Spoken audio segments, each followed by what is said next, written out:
Welcome everyone back to Ford's Critical Conversations. I want to say thank you once again to our generous sponsors in the Ford Motor Company Fund and National Recreation Foundation. We will be getting started shortly, but while we wait, we have a video for you to enjoy from one of our programs that we've done here at Detroit PAL called Carla Circle. This is one of our Girls Changing the Games initiatives with one of our wonderful partners with Carlin Graham and Brandon Graham from the Philadelphia Eagles.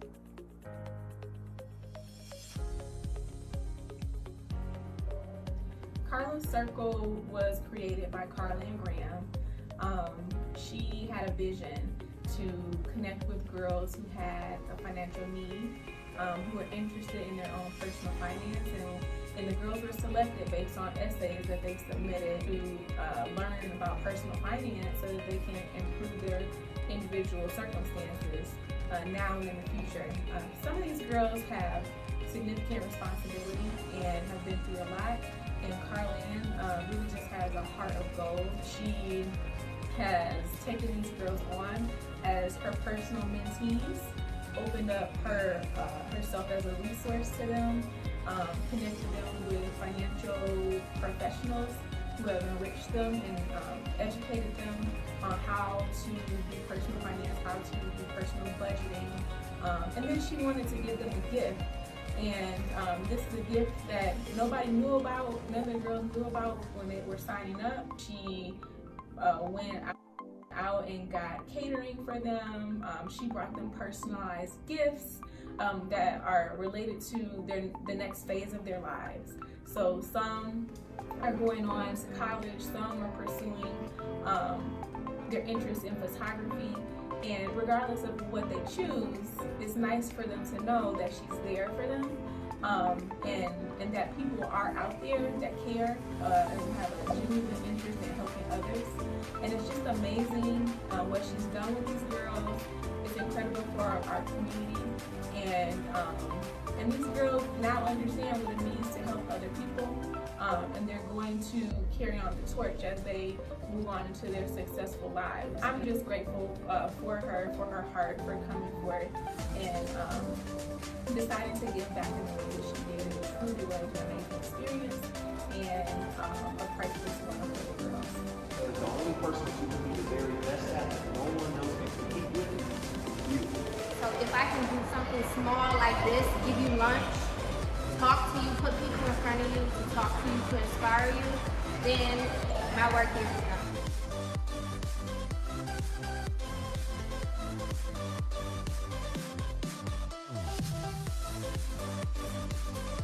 That was our Carla Circle program in partnership with Carlin Graham and Brandon Graham.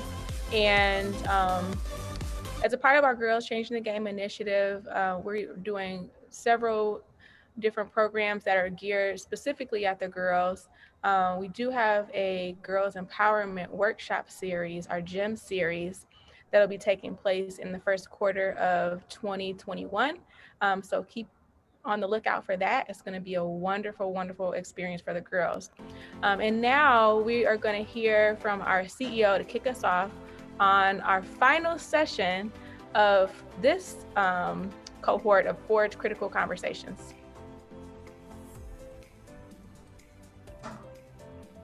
Hello, my name is Robert Jamerson. I'm the CEO of Detroit PAL, and I welcome you to Critical Conversations. This is where Detroit Police Department and our youth come together to have critical dialogue to address some of the systemic challenges that we face today. We hope that positive exchanges occur to where we can find solutions that help to change and reshape the world. With that being said, we couldn't do this without the Detroit PAL staff, each of you, but some of our important sponsors, Detroit Police Department, the Ford Motor Company Fund, and as well as the National Recreation Foundation. With that, we want to say thank you, and please participate. It's what you put into it that comes out of it. Thank you. All right, so that was our CEO, Robert Jamerson. We are ready to kick off our final session. Keeping in mind that these conversations were sparked because of the need for transparency and the need for communication regarding social unrest that we've seen in our communities. And the purpose of this, what we want to get out of it, is a sense of social rest. We have our critical conversations shirts that we're wearing today. And when we look at that word rest, what does that mean? That means we want to remove implicit bias that might exist in the community with regard to law enforcement. We want to create a sense of empathy on both ends, police to the community and the community to the police. We want to come up with positive solutions. We don't want to just talk about things. We want to take action in the areas that we can take action now and in the future. And then we want to spread this across the nation so that we can have a greater impact, so that more people can take advantage of the benefits of these type of conversations that create healing in our communities. So we're grateful to be here with you today, and we're going to kick it off. I think we have a poll that we're going to present to you guys, do a little Q&A interaction, learn a little bit about Detroit PAL, a little bit of review. And you can go ahead and post that poll at any moment. We'll just answer that as soon as it gets up there. But this is a chance for us to do a little bit of review from our last sessions. We did have 6 critical conversations. Well, this is the 6th one. And I'm not going to say what all of them are because I think that might ruin the poll. I almost ruined it. Almost. But I stopped myself. All right. So for those who are watching on Facebook, the first poll question is, what was the first topic in the Critical Conversation series? And the answers are social and cultural norms, roles of police officers, or fact versus fiction. Which was the first? Social and cultural norms, roles of police officers, or fact versus fiction are the 3 choices.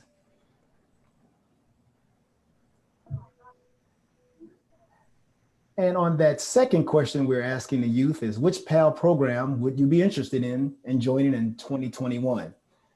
So what do we have there, Maria? We have the... So we have the Girls Changing the Game program. And we just talked a little bit about that, but this is an opportunity for girls to get involved in sports and youth enrichment. We know that when girls are involved in sports, it helps to develop their natural leadership abilities, and they go far.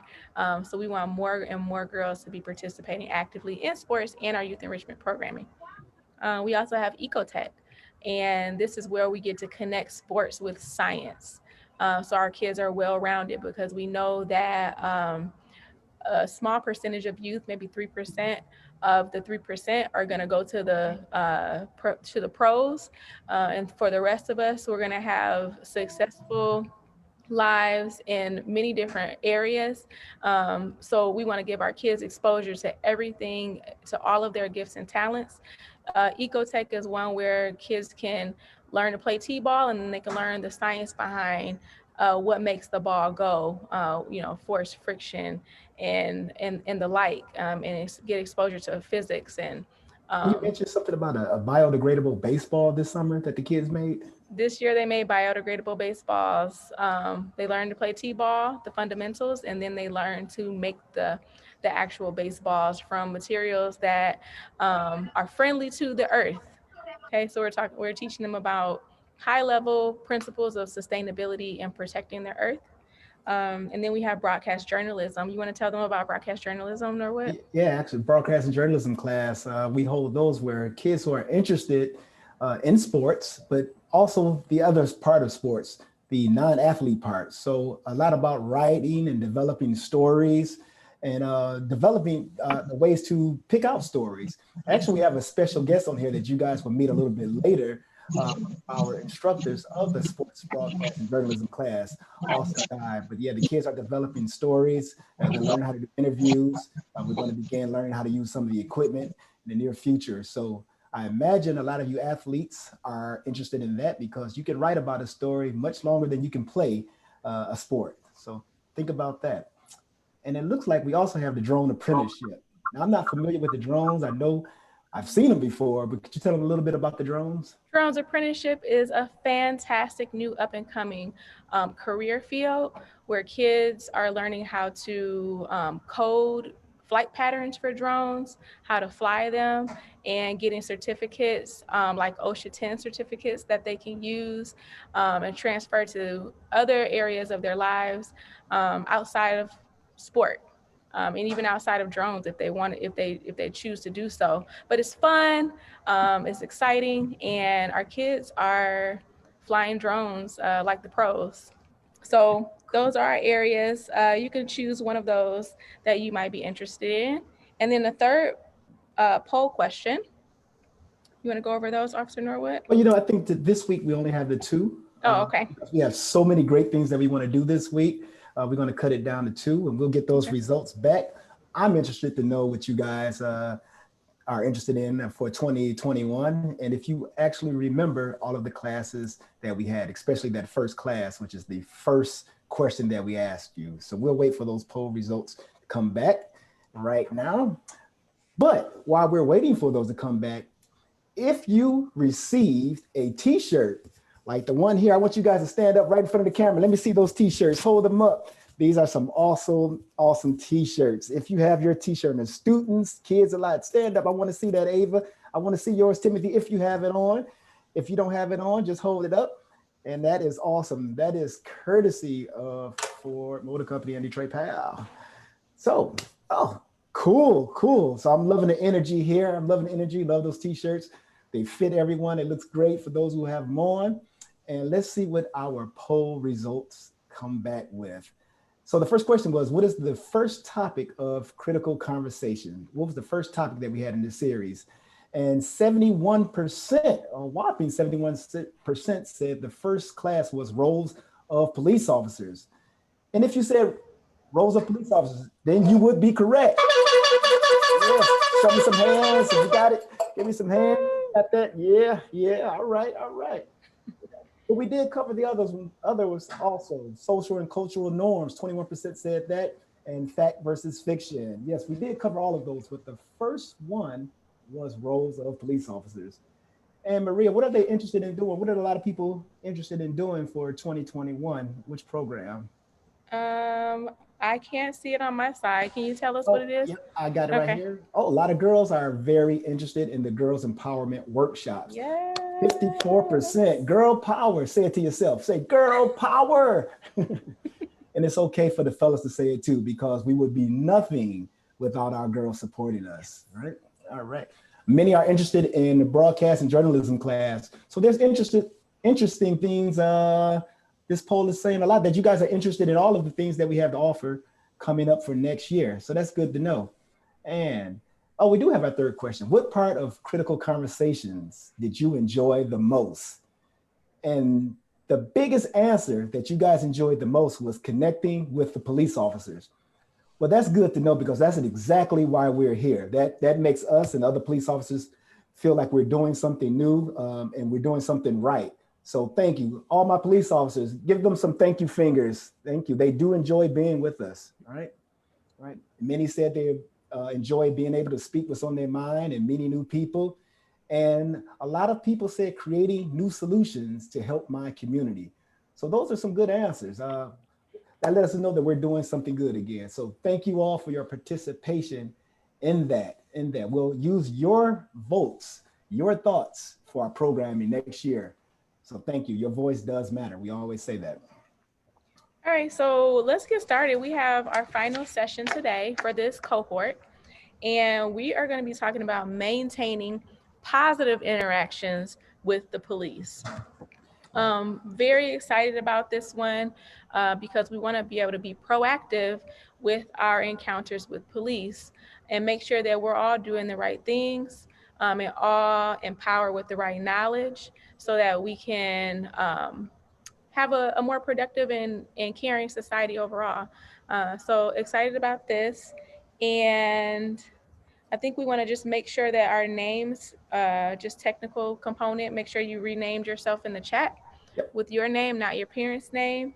And we actually will be also still giving out gift cards for outstanding participation for this session. So make sure you still participate, just like always. Or gift cards. All right, I love it. I love it. Yeah. So go ahead and change your name if it's not there already. So maintaining positive contact with police officers, right? This is a very touching topic. A lot of people, you see a lot of the videos out there, and a lot of times things can go wrong. But we have a special guy here with us today, our very own #1 community relations officer, Officer Bryant George. What's up, Officer George? How you doing, Corporal Norwood? I am doing well. So I know this subject is near and dear to you. What are some of the things that we might be discussing, and why is this important? Yep. So, to our youth and to our community members and everyone who has made this happen, I know we've been making contact virtually, and when we were creating this program, we looked at so many senseless videos and things that have happened to so many innocent people, and we wanted to make sure that our participants can walk away with some tools in their bag that's very tangible. It's something they can think about, they can talk about, and they can always come back to us for. So when you're talking about making positive contact with police officers, as community members, as civilians, as visitors and residents of Detroit or wherever, it's very important. 2020 has shown us that, both sides, law enforcement and the community, they need to be protected. And tonight is our night where we can think about how do we make that happen in every type of contact that we make with law enforcement officers. Indeed. So I want to ask our students here just a real quick question. Have any of you, outside of this critical conversation, have any of you ever had contact with a police officer, whether it's the state police, sheriff, anyway? If you had contact with a police officer, just give me a thumbs up, right? And if you have not had contact with a police officer, give me a thumbs down. So I'm looking for those thumbs. If you had contact with a police officer, give me thumbs up, okay? And if you have not, thumbs down. All right, I see you, Lauren. All right, good, good. Somebody eat these kids some food. I'll call you back. Yep. No, Ireland. Catrice has. Okay, I'm interested to see what Catrice has to say. All right. What about you, Dalen? Yes or no? Yes. Okay. Outside of, well, of course you have. That's a whole nother story. You're so impressionable and you're so amazing. I know you've met everybody in the world. All right. Well, cool. All right. So we're going to get into some things. Officer George, I know that you said that you mentioned that maintaining positive interaction with police officers is very, very key. Have you, as a police officer, had any negative contact with citizens? Or do you have a quick story you want to share about us, why this is so near and dear to you? Yep. So I'll put myself in the role of the youth. I was a Detroit PAL kid, and way back in the day in 2002, I was playing in the boys basketball tournament, and we actually won a championship. And we had police officers around us, and it was very positive. And it was 3 things that I learned there. I can be myself. I can always be respectful, and I can just always smile, right? And through these weeks of critical conversations, that's all we've gotten from our youth. Now, fast forward to 2005, when I was a senior in high school at Northwestern High School, I had a bad interaction with the police where my friends and I were profiled. And at that time, police officers, I guess in the booster crew or the 30 series, they kind of were plain clothes. So they were dressed down, and, we were put on the hood of a car, and they said we fit the profile of a robbery, although we were on our way to homecoming. And it scared me so much that I really just froze up, and I laid there, and we wanted to go to homecoming so bad that luckily, we made it there. But in that situation, when you fast forward to some of the recent incidents that has happened in our country with unarmed Black males and law enforcement officers, those contacts don't always go as right. And so to start us off, I wanted our youth to see a video of a police officer making contact with a citizen, and let's put our youth in the role of the police officer. So the camera and the footage that we're going to see is going to be from a body-worn camera from a police officer. And we want them to think about, how do you make sure that contact that's made with citizens is positive and everybody make it out of these situations safely? So can we play the video? Yep. So for all our students, you're playing the role of a police officer. I want you to think of the role of a police officer, and you're in this situation, in this particular video. So just keep that in mind as we watch the video. Well, I did issue for a defective equipment. It's $80. You have till September 16th to take care of this. Get you to sign there with the Exodus. So you don't even give a warning for this? You've been driving around for 6 months like that. I'm truthful. Well, I'm not going to give you a warning for something you've been driving for 6 months. But you've seen me in here. You've seen me in No, town. I haven't. You had to if I've been up here. Nope. Either way, I'm issuing you a citation. Sign there, please. Well, I don't want to sign it because I don't want to do $80. You don't want to sign it? No, because I don't think that I deserve to pay $80 for something that is fixable and I can fix it. All right. If that's all you want Go ahead, to do. step out of the car. Why? Because you're under arrest. Step out. Step out of the vehicle. No, I'm not. Step out. No. Step out. I'm giving you a lawful order. Step out.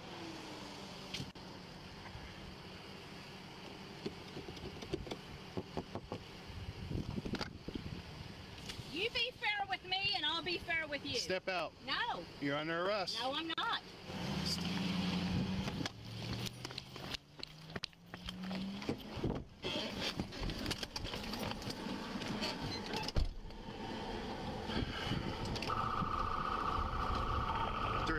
Dispatch. Got one taken off.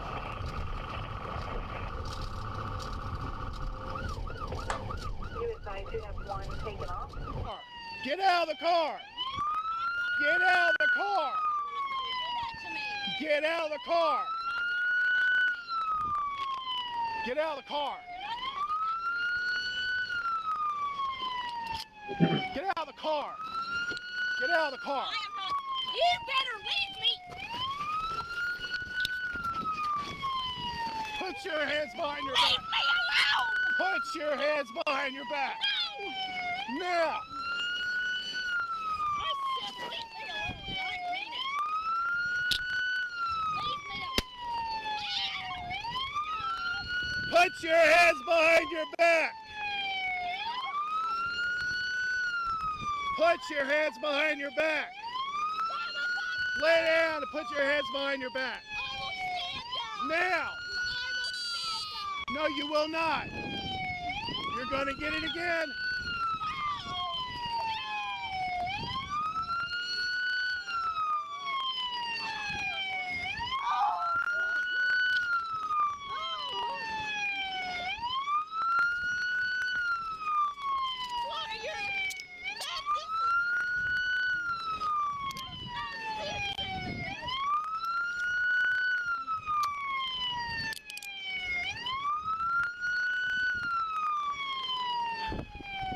Don't move. Why didn't you take off? Because I knew that you would arrest me. I and wasn't going to. All you had to do Yes, was you- sign a ticket. But can you just listen to me a minute? Do you know that nobody wants to come to Cashin for any reason whatsoever because they know it's going to be an $80 fine for some dumb something all the time? Well, when you're driving around like that, where do you think you can go driving around and get away with like that? Guthrie, Kingfisher, because I'm going through Kingfisher right now to go to Loyal. You may not listen. And I've bought groceries. You may not like the laws, but we're here to enforce them. All right, we have that video. Now remember, students, you're playing the role of a police officer, and you're gonna have a chance to discuss those things when you go into your breakout room. There was a lot that's going on there. See Officer George, it would look like an attempted traffic stop. Yep. And attempted to give the driver a ticket, and the driver disagreed and drove away. So there's a lot of things that we can cover on here. So right about now, I want you guys again to think about your role. If you were the police officer, how would you handle those situations? What are some of the things that you would be thinking about? We're all set to go into our breakout rooms. For those who are watching on Facebook Live, this is Ford's Critical Conversations, and we're talking about maintaining positive interaction with police officers. Are we all set to go into the breakout room there, Maria? We are all set to go into the breakout room. In just a moment, we will see people start to disappear, and we will stay, you and I, and we have a special guest who's going to remain with us as well, so we can continue to interact with our Facebook watchers, our Facebook viewers. Um, that was a very graphic video. So I'm interested to hear what the youth have to say, what their impression was of it, and what kind of solutions they can come up with. Yeah, we all know that police officers face many situations when they have to make a split-second decision. Most of the time it is correct, but sometimes things go wrong. So like you said, I'm wondering what are the kids' thoughts on this particular situation? Was it handled properly? Was it improper? Could something have been done, or is it by the book? I'm really interested to see what when they come back in 20 minutes, what they'll have to say about that. And we're going to have a special guest. I want to ask Dalen, Mr. Robinson, if you could hang out with us here today, we would love to have you here with the Facebook Live people. Is that okay with you? If it is okay, you feel comfortable, give me a thumbs up.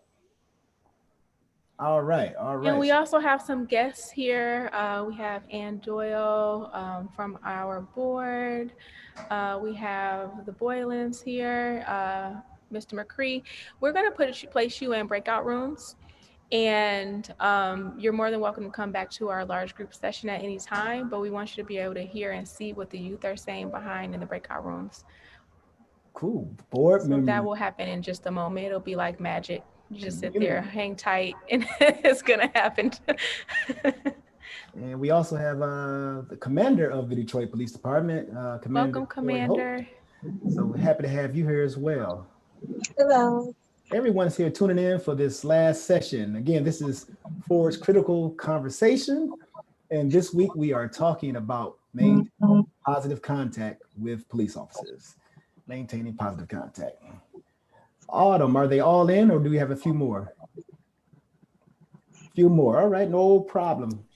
Autumn is busy at that. So I don't know, Maria, have you ever been stopped by the police? And if so, what was your experience? How did you feel about that if you were ever stopped? Yes, I have been stopped by the police in my younger days. Way back again. Mainly. Sometimes you could be stopped for advice. You might have a tail light out or anything like that. I'm not trying to imply you're a bad driver. I'm not implying that. Of course not. I wouldn't think that you would imply that. I'm an impeccable driver. But I have been stopped by the police, and it was a little bit scary at first for the first time, getting stopped because you don't really know what to expect. But I have never had a very alarming or disturbing interaction with the police when I was stopped. If I was stopped, I may have gotten a ticket, maybe for some type of minor traffic violation, or and then from there it was they just sent me on my way, and then you have to deal with the consequences of whatever action, right? And I mean, that was pretty much the extent of my experience with traffic stops and the police. Okay. Well, I'm glad that the minimum amount of damage took place and everything went okay according to the law with you, and you turned out still to be a fine driver. I imagine that all of us at some point, including myself, have been pulled over by the police. I know we have Dalen here as a youngster. I imagine, Dalen, you're not driving yet. Is that correct? And you can take your phone off, take your mic off of mute. It's okay. But I know that you said that you've had interaction with police officers, Dalen, and I know that you may have some family members that are in law enforcement. What is it like being a family member of someone that's in the police when you hear these things about different police officers? Do you hear things about different police officers? And if you do, how does it make you feel? Well, that depends if it's negative or good. But I'll go with both. If it's negative, I won't really like it. It's like, oh, come on, they did this thing. That's messed up. But if it's positive, I love it. I like hearing it. I like hearing positive stuff. Oh, so what did you think about that video that you saw about the traffic stop, the older lady being stopped by the police officer? He issued her a ticket and she disagreed with the ticket and refused to sign the ticket. What were your thoughts on that? My thoughts on it really was it could have been handled in a way better way where it didn't have to turn into a car chase for a second. Car chase. So what would be one thing as an officer, if you were the officer, that you think would have helped that situation to avoid a car chase taking place? Well, what I would do is depending on the records and how things are going, I either might be nice and still be like, let's negotiate. I'll make it half or something like that, to where the problem doesn't have to escalate to something big. So a negotiator, I had the feeling that leadership is in your future. I could just hear it. You've always been very interactive. You are always solution driven, and I appreciate that. You're well beyond your years when it comes to knowledge. So you should be very proud of that. Thank you. That was fantastic. Was there anything else that you noticed during that video that stood out to you? One thing I did notice is it went from maybe a normal conversation where the person was disagreeing because no, I'm not doing this for this reason. And it's like it's the law, I have to enforce it. So like some of it I can see like, oh, that makes sense. Some of it didn't have to happen. Mm-hmm. All right. Well, Maria, thank you for that, Dana. Maria, we have a very, very special guest that is joining us today out of his very, very busy day. This young man is homegrown, Cass Tech graduate. He spent at least 13 years on the number one sports talk show, radio talk show in Detroit on 97.1 The Ticket. And he's also an instructor of our very own Detroit Pals' very own youth broadcasting and journalism class. So join the youth broadcast journalism class. There you go. There you go. I stand corrected. Without further ado, I just want to welcome Mr. Terry Warm Foster. welcome. Let's give him some Terry finger Foster. love. Yes, yes. Yay. Thank welcome. you for joining us, Mr. Foster. Mr. Foster. So I want to ask you, Mr. Foster, I know that you have two children of your own, although I believe that they are grown now or in college. Yeah, 21 and the boy's about to turn 19 on Friday, as a matter of fact. Oh, okay. Well, tell them happy birthday from Detroit Pal. Okay. Yeah. But, we see these videos on social media, we watch the news, and every night there could be some interaction amongst law enforcement and members of the Black community. For whatever reason, those are the images that we see. And I know that there's this thing in the minority community, especially the Black community, where fathers say that they need to have that talk with their son, especially, but the talk with their children. Are you familiar with the talk? And if so, what do you think about having that talk? Well, I had the talk with my son. And in fact, the talk went beyond that. I learned a couple things. I had the talk from my aunt who I lived with, and she said, treat it like a job interview. And she said, I understand that you're frightened, but you got to get rid of your fear and try to act like it's a normal conversation. And that came into play for me because I was picked up 17 years old for bank robbery, believe it or not. Bank robbery? Yeah. So, wow. I'm going to assume you didn't do it. I didn't do it. Okay. I even made a joke about what happened with me is, when you hear that whoop, whoop, you're scared, like, oh my gosh, you hear that little noise. And so it makes you real nervous. And so my aunt told me, get rid of that nerves and then just act like it's a normal conversation. In fact, she said, treat it like a job interview.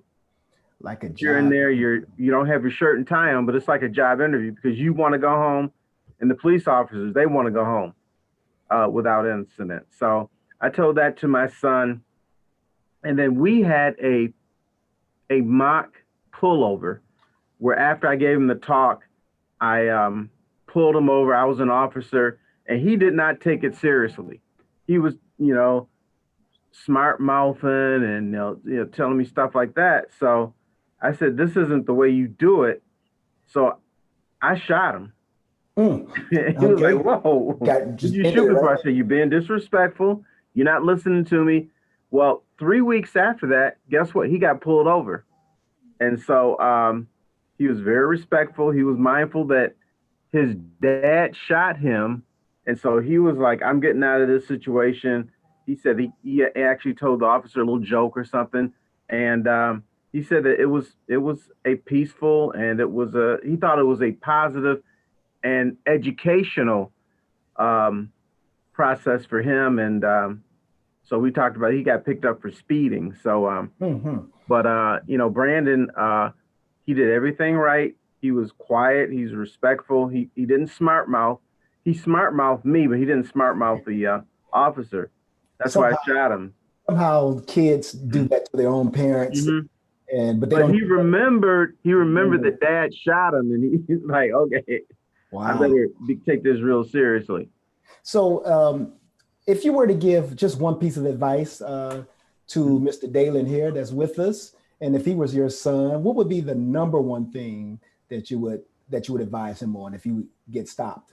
Dalen, here's what I would say. Don't get all swolled up, because the one thing that I hear from Black males when they get shot either by police or by one of their peers is, I got disrespected.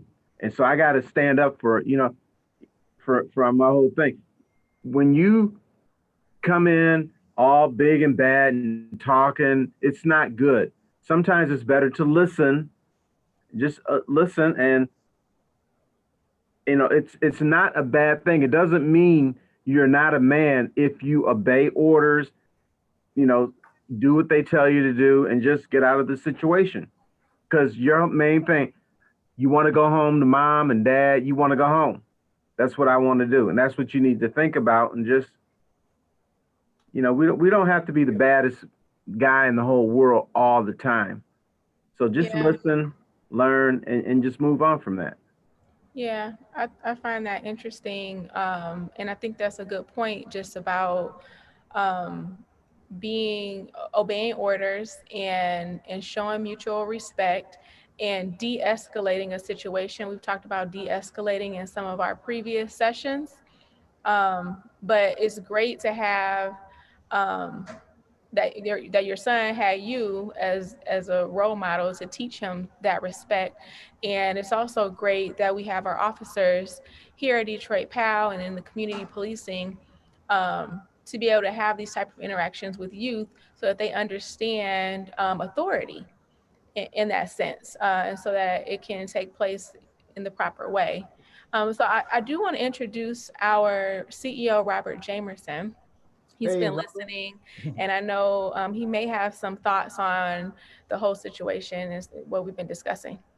Yeah, so Dalen, I got a question for you. I want you to put that hat back on in regards to the video that you watched. And Terry, I just want to say thank you for all you're doing for the youth and coming back and giving such great experiences.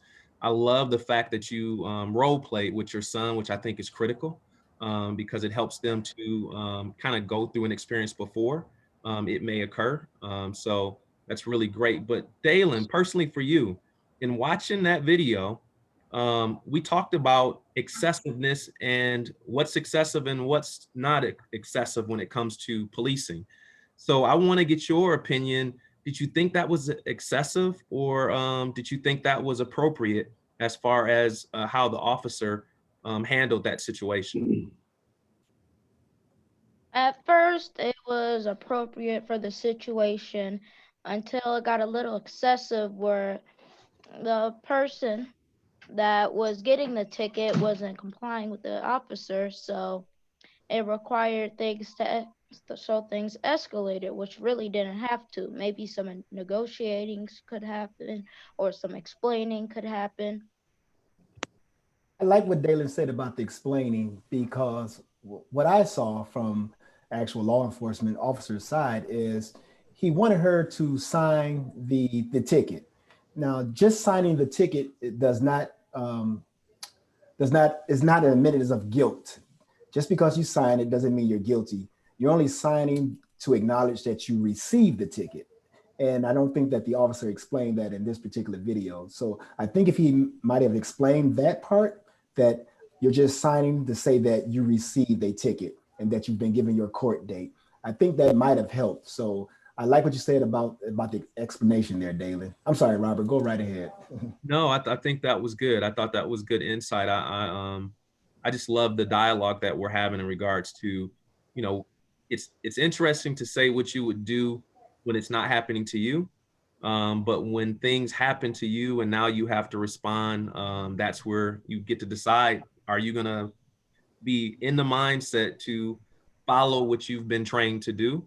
Or, you know, is it normal to say, hey, we're practicing that? So Corporal Norwood, I would love to know around the tasing part of it, right? Because that's the question to me when I'm watching that, like, is that excessive or not excessive?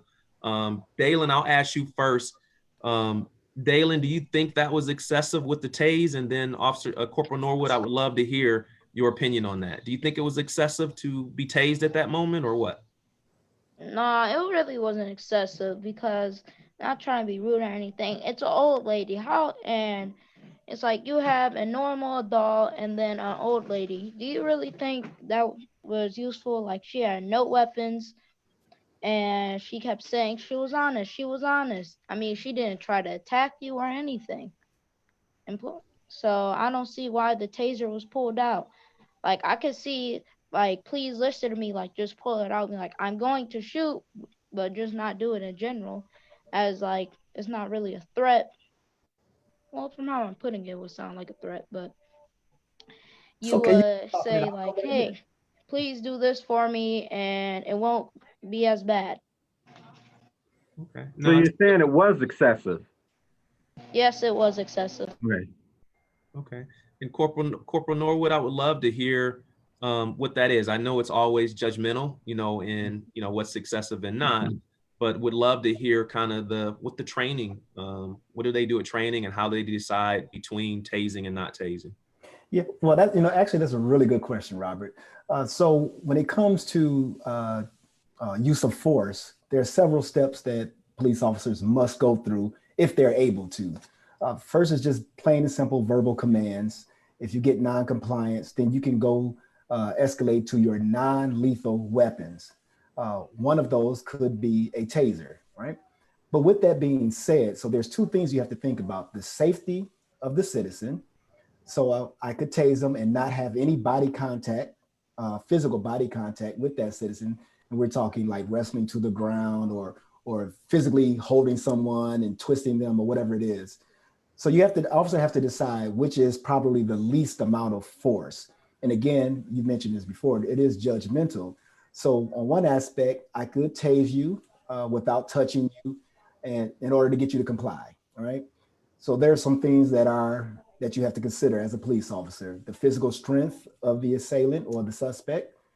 Could I handle him? Could I handle her gently with physical force? Or do I choose just to go ahead and maybe use another non-lethal force as in the tasing? In this instance, by Detroit standards, it would be allowed, but everything that we do would be questioned. They will ask us, could we have done something else? Could we have given more warnings? And that's why I think Detroit is more progressive when it comes to positive interaction with police, with citizens. Okay. So with that being said, there's just a lot to consider. I think he went by the book, but I don't know how long that he was giving her verbal commands or things of that nature. At some point, some action has to take place. Right. No, that's good. But let me say this: I thought the woman was disrespectful, and she just drives off. Yep. Yeah, when he's telling you don't drive off, don't go in, and you just I'm taking off. That's disrespecting the officer. That woman said, I'll do what I want to do. I'm in command here. And so I don't think she should have gotten tased, but you kind of invite yourself. I know that tasing might seem extreme, but I did notice in the video that she started to kick the officer and she was resisting when he was trying to put the cuffs on. And so at that point, I think he made the decision to tase. At first, he brought out the gun, which I thought that was a little bit scary. But he put the gun away, and then he got the taser. What? I hate to say this, but here's what the first thing went through my mind: a brother would have got shot. So, That's what I was thinking. and I want to ask everyone here, and also, we got people where we're coming back. So we're going to get to some solutions. So we'll talk about that at our next segment. Mr. Foster, just keep that thought in mind. And again, thank you, Dalen, for your insight. We want to welcome everyone back from their breakout rooms. All right. All right. All right. Again, if you're just joining us on Facebook Live, this is our 5th and final Force Critical conversation where we're talking about maintaining positive interaction with police officers. I can imagine, we just saw that video. And again, I can imagine there's some really, really deep thoughts about what you guys seen. And we ask that each of you play the role of a police officer in the video that you just saw. And what happened in the video, for those who are just joining us again, there was a police officer who tried to make a traffic stop on a older lady, older citizen. She refused to take the ticket. She disagreed with getting a ticket, and eventually she ended up driving off slowly. It wasn't a full-fledged police chase, but she drove off slowly. The officer caught back up to her, got her out of the vehicle. She was still non-compliant, and she ended up getting tased by the police officer. So I want to hear you guys' thoughts on that, what you guys thought about that, playing the role of a police officer. And I want to start with Sergeant Kelsey's group. Sergeant Kelsey, we're going to start with Sergeant Kelsey's group. What did you guys discuss in your group? Well, we did discuss the video. I was reading through the chats and I saw Mr. Foster's comment. Hopefully that wouldn't have happened. But we did discuss the video, and my group pretty much they all said the same thing, that they said the lady kind of deserved it. So, but I'm gonna let Anaya go ahead and summarize what we talked about. Yeah, why did the group say she deserved it, Anaya? I'm just curious. I'm not judging either way. I just want to hear what you guys had to say. Well, I felt like the officer could have been more kinder and could have tried to explain more and been more and help the woman understand why she has to sign it and stuff. And I feel like the woman never got tased if she would calm down and listen to the officer and try to stay calm. And $80, it's a lot, but she could have still signed it and hadn't had to do all of that, and she got tased, and it kind of felt wrong. Okay, all right. Do you know why the officers asked that the citizen or that the driver sign the ticket? Does anyone know why? If you know why the officer asked you to sign a ticket, just raise your hand. What is the purpose of signing a ticket? Right. Real quick, Timothy, what would you say? What's the purpose of signing the ticket? The purpose of signing a ticket would be because you have to pay a fine because you did something wrong. But in this case, assuming one of her brake lights were not functioning properly. So that was the reason why she had to sign that ticket. Well, thank you for that, Timothy. We actually had a traffic officer on here. He's a former traffic officer. Again, Sergeant Kelsey. Sergeant Kelsey. Is the purpose of signing the ticket to pay the ticket, or is there a different reason why officers ask citizens to sign a ticket? They generally have them sign it so they'll know exactly what it is that they're getting the ticket for, and they're acknowledging that yes, my tail light was broken, and I acknowledge that that's what happened. Mm-hmm. And also there's a court date on there, acknowledging you received the ticket and that you have the right to contest the ticket. Correct. Okay. But we also learned something else in our group about a broken tail light. Aiden, you remember what that was? If you have a broken tail light, what can come from that? What's one of the ways to solve it? I'm trying to remember. Man, I don't think I can remember right. Was it something I think about it was, getting canceled? Oh yeah. It was that like you could actually get a ticket canceled for just the tail. Like you don't have to, stress about it, and you won't really have to pay too much money. So yeah, we talked about that and how like if she just chilled out. She could have just resolved it without having to do all that. And she even could have canceled the tickets. Yeah. Well, thank you for that. That's some really insightful information. Thank you. Thank you. I'm going to go to Officer Robinson in your group. Something always comes great out of your group. What happened with you guys, Officer Robinson?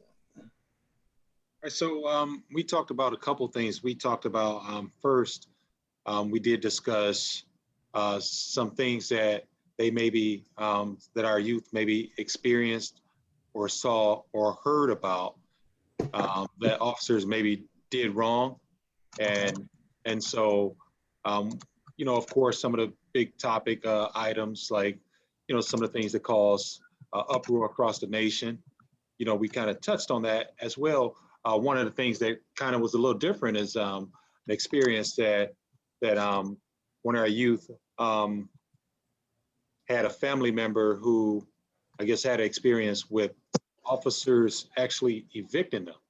And so, we kind of touched on fraud, how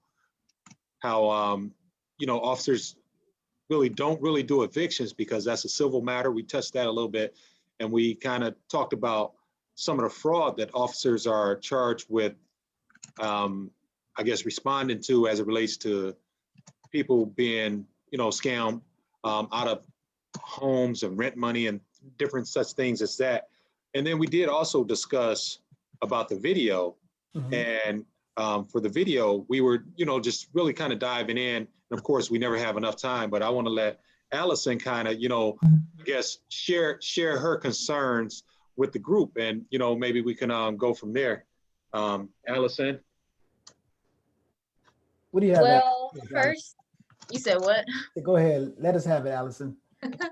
First, of course, I felt as though the situation was fraught from the beginning because of the fact that the lady was being disrespectful toward the officer. So I felt an indifference toward it because of the fact that not only was she being disrespectful and acting like a child, but he also could have gone about it a few different ways. But at the same time, it's like you kind of can't really do anything when the civilian or the person that is like the victim is really like not really cooperating. She was resisting arrest, so she kind of got what was coming to her.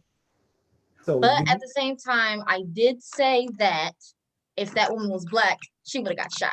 Damn. So that is your opinion. Do you think that, and I'll ask this for anyone in that particular group, are you saying that the tasing was justified, that it was okay that she did get tased, or are you saying she should not have gotten tased?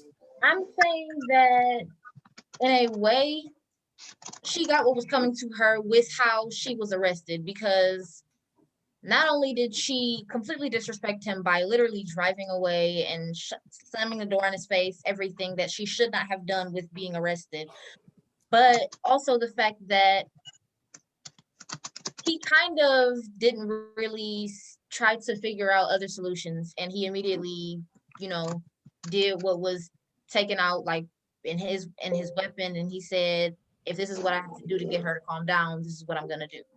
Or at least what he thought was gonna get her to calm down. Okay, thank you for that. And if I was gonna say, and if I could add a second thing to that, because we've all been in that situation, and sometimes, and I know for me, and I've seen you guys as well, when we had a situation, if it got to that point where we say, okay, well, look, this is what's gonna happen.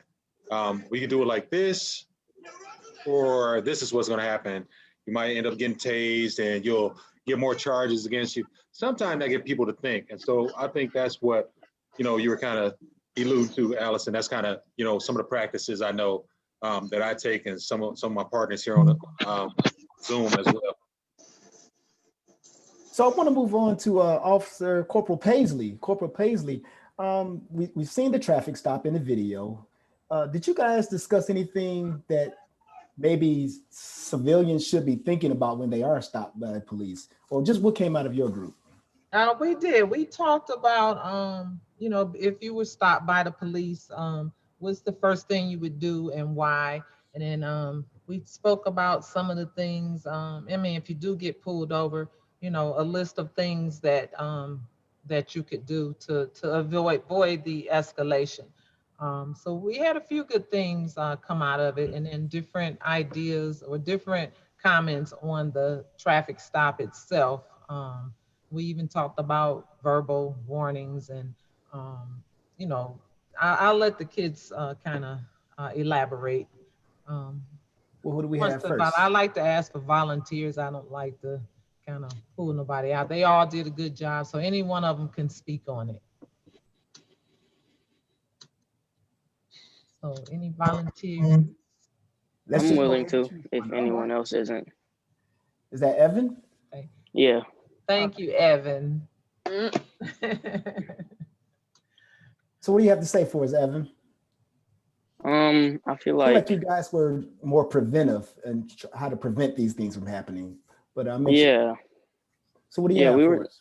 we were talking about solutions of ways that the officer could have de-escalated the situation, even though he's not the one who escalated it. I feel like he could have just let go of her not signing the ticket, because it's basically said that officers don't necessarily need for the ticket to be signed, that they could still use it to charge her the money or for the offense or whatever she did. What Speaking of what she did she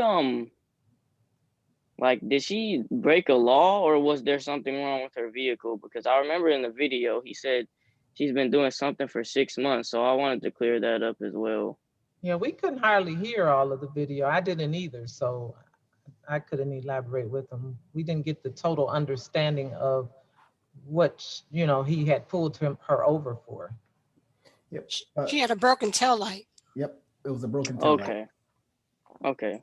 So if she had a broken tail light, say you're an officer and you see someone with a broken tail light, how would you necessarily go about finding them after they, like, say you let them off on a warning? How would you go about finding them again to ensure that they got the tail light fixed and to make sure that they took your warning and got he's it the fixed? general don't go in. He makes a shit. You want to answer that, Corporal Paisley? Yeah, so you said the question that you're asking is how, if she left the scene, how would they get back in touch with her? Or Well, yeah, I'm saying, like, if they let her off on a warning, how would they find her again to make sure that she got it fixed and isn't doing it again? Well, we wouldn't go looking for her for sure. For one, if she got the ticket, she has to come back and show that she made the repairs. You don't just, go and we don't just give you a ticket and then you leave and, we take you on your word that you're going to get it fixed. You have to have it fixed. And then when you go to court, you have the receipt where you had the repairs done. So you'll present that when you go to court. You present that at court with the receipt of the repairs. And but then hey, Paisley, it sounds like he's asking that she didn't get the ticket, she just got the warning. So I think what he's asking is if the officer just gave a warning, how does the officer know that she actually got it fixed? And I think you answered it, that is really based on the honor system. Okay.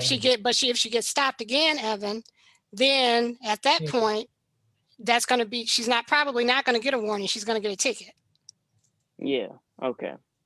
Okay. Yeah. So does that answer your question? Yeah. Yeah. So that's on her. If she doesn't get it fixed and she gets stopped again, the ticket is in the system, in the computer. So more than likely she will definitely get the ticket and not the verbal warning this time. Because it all shows up in the computer system. Yep. So, we can issue a warning and you have up to X amount of days to correct that ticket or to come to court. And if you get stopped again, it would show if you've appeared in court or if you repaired the ticket, if you get stopped again legally. Okay.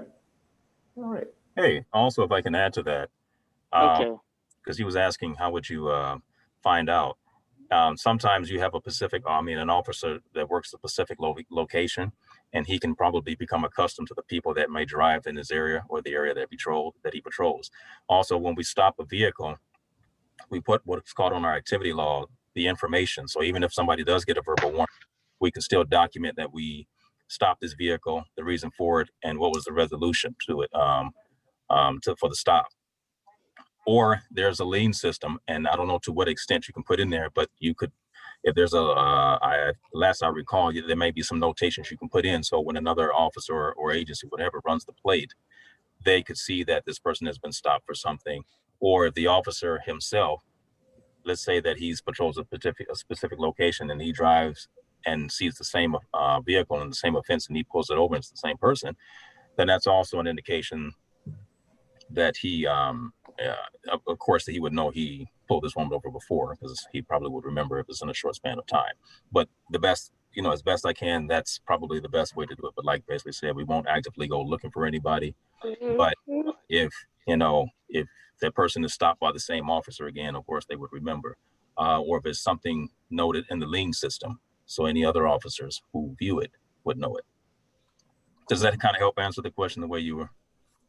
So just what you were so looking for? everyone knows, there is a way to check. Officers have multiple ways to check on past interaction with civilians. I want to make sure that we have time to get in Officer George. Officer George, I want to ask you a real quick question. One word I keep hearing is disrespect, disrespecting the officer. How much of a role does disrespect play when it comes to law enforcement? Is it against the law to disrespect somebody? Should it escalate if you get disrespected? How much of a role does disrespect play when it comes to law enforcement? It shouldn't play a major role in terms of being police officers. It's something that we're taught to keep our bearings. And so whether the situation is very, very peaceful or it's chaotic, we are trained to make sure we keep our bearings. However, respect is something that's a moral thing and it's inside of you. And so they say to get respect, you should give it. And in situations, that's not always going to be the case. And so as long as we keep our bearings to be reasonable and to treat people fair, we just try to diffuse every single situation. Very good advice. So officers are expected to maintain calm.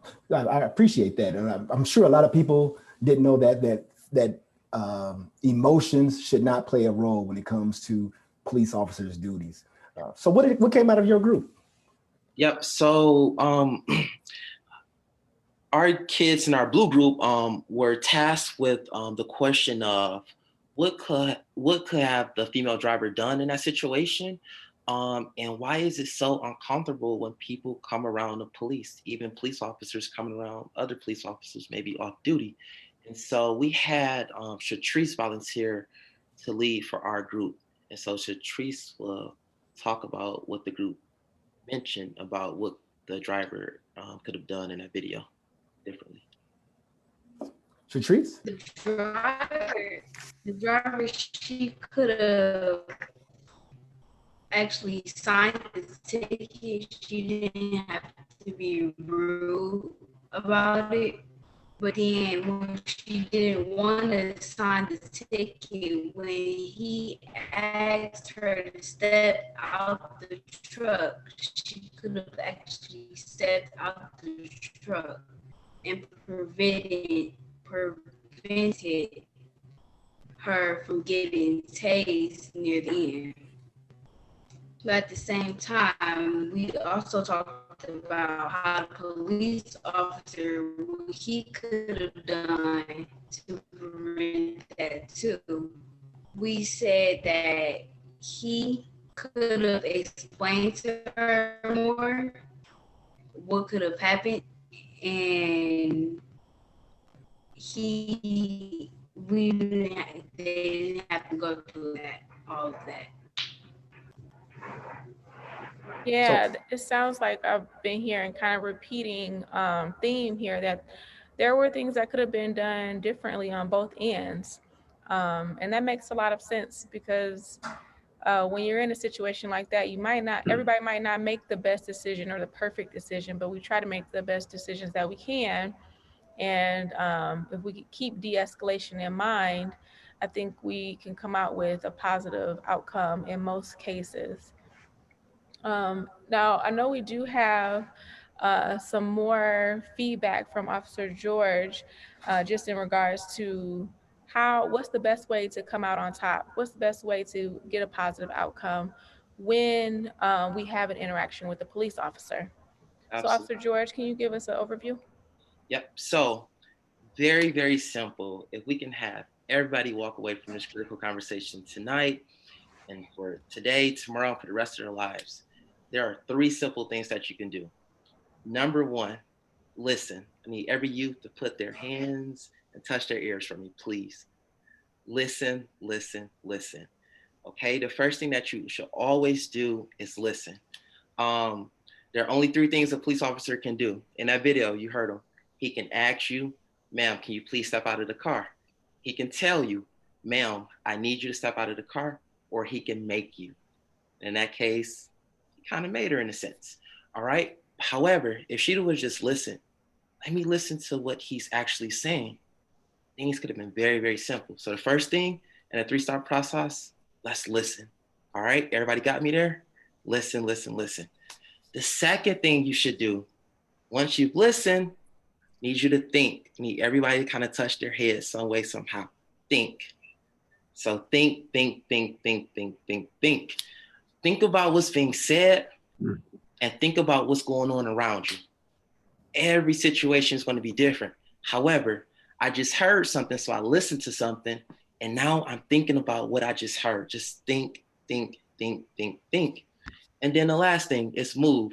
Need everybody to do some type of movement. I don't care if it's a dance, some type of movement. Just move. All right. All right. So just move, right? Once you heard, okay, he gave me a command, or she gave me a command, I'm thinking about what they said. It's about movement. I don't know this person, and this person doesn't know me. So just like officers, we might know who we're looking for or who we might about to come in contact with, and most times we don't know those people. However, movement on both sides to make sure that both parties can go home safe and be unharmed is the goal. So movement, officers always look at people's hands, just like this. Because if we're going to get hurt by a person using a weapon, they're not going to pick up a gun with their feet or with their elbows or anything like that. It's going to be with these right here, their hands. So when you listen to what they're saying, you think about what they're saying, and you move a certain way, you move in a way that's safe for everybody. It doesn't matter what situation you're in, with any reasonable officer, and reasonable meaning someone who's fair, someone who has integrity, someone who's just, you can make it out of any situation just like that. Listen, think, and move. Fantastic, fantastic. So we do have another short video that kind of gives an example of a positive interaction with the police officer. So we're going to listen for 1 minute to that, and then we are going to go into our breakout sessions where we can have a little bit more discussion on how to create a positive interaction when you come in contact with a police officer.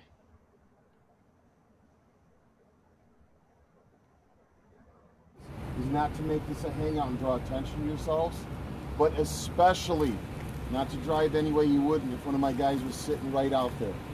Please. They will call in, they will complain.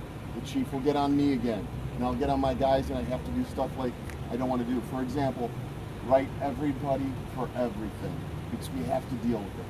I don't want to be that guy. I didn't like receiving tickets when I was a kid. I really don't want to give them to young kids that are just having fun. So we need to keep it safe in Elgin, cool in Elgin.